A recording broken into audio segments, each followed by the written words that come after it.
I'm Edie Lush, and I'm here at the Hub Pavilion in Davos. Very pleased now to be joined by Dara O'Rourke. Thanks very much. Thank you. The founder of GoodGuide. Tell me why you're here in Davos. So I'm here on a number of panels. The first one this morning was on the new realities of consumer power. Basically, there's some big trends that are being discussed here around market transparency and really a kind of radical transparency coming to marketplaces where consumers can go into stores with smartphones, scan barcodes, get information on health, environmental, social performance of products, and then all the way down the bottom of the supply chains, workers can take pictures with their camera phones of conditions in factories, and we're seeing really this new type of transparency and new information in the marketplace. So the conversation really is about how do companies look at that and both the risks and the opportunities, and where can this be leveraged to really promote more sustainable consumption and more sustainable production. So there's a number of really interesting panels here on consumers, on competing through sustainability, on rewiring the responsible enterprise, how do corporations change their global supply chains to take really responsibility over environmental, social, health impacts. It's very interesting, the concepts that you're mentioning there. We've had a couple of people sitting in your chair. We had Accenture in here talking about how over 90% of CEOs now see sustainability as a big part of their business plan.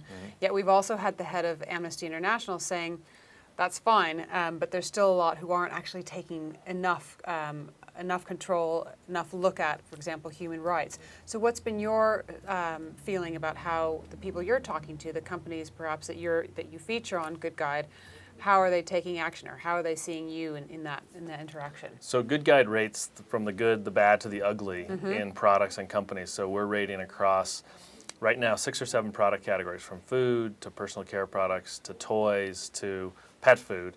We'll be launching apparel soon, electronics, and there's a really wide range. This is something that we've realized and that consumers want to know which products really match their values, which products are built by companies that they want to support, which products are safe and healthy. So it turns out, first, there is a wide variation in the market. There are some products that are great, some companies that are leading, and others that are lagging.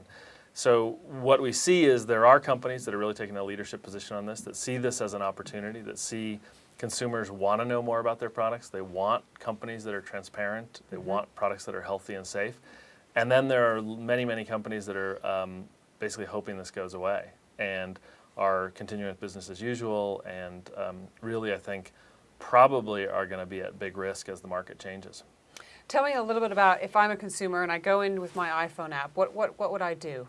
So really simple. With our free app, you can just point your phone at a barcode, and the app reads the barcode, and in under a second, it'll tell you a health score, an environmental score, and a social score for the product and the company behind the product. GoodGuide has a team of scientists that pull together over 300 different data sources from around the world, evaluating human health impacts, environmental life cycle impacts, social impacts, worker rights impacts, really trying to give a comprehensive view of the product. Then you as a consumer can filter that through your personal preferences. So you can say you care about your health or nutrition, and someone else can care about climate change, someone else can care about human rights, and really help you find products and companies that match your values, your concerns. So right in the store now, you can essentially have a PhD in your hand to tell you about toxicity, labor rights, environmental issues, anything you want to know. And then you can also take action. You can then tell your friends about products to recommend or avoid. You can basically connect with the issues you care about, with the people you care about, to help influence the market. So have you seen, as a result of GoodGuide, any changes among the companies that you monitor? Yeah, so the first big change we saw is that we started rating companies across these multiple dimensions. And the first response was by companies saying, hey, wait a second, why are you rating us? And we said, well, look, you need to be transparent about these key issues. And we've had a really interesting dialogue with, again, some leading companies that are now... Can you name any names? Well, so we, for instance, had a pretty tough early conversation with Clorox Corporation. And part of the reason was they didn't disclose the ingredients in their products. And we said, look, we can't fully evaluate and rate your products until you disclose what's in them. People want to know, are they healthy, are they safe, are they toxic?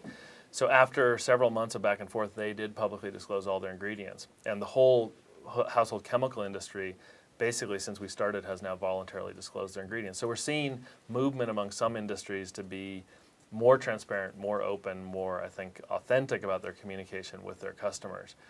We've also seen companies that have phased out chemicals and that have made some important changes. So yeah.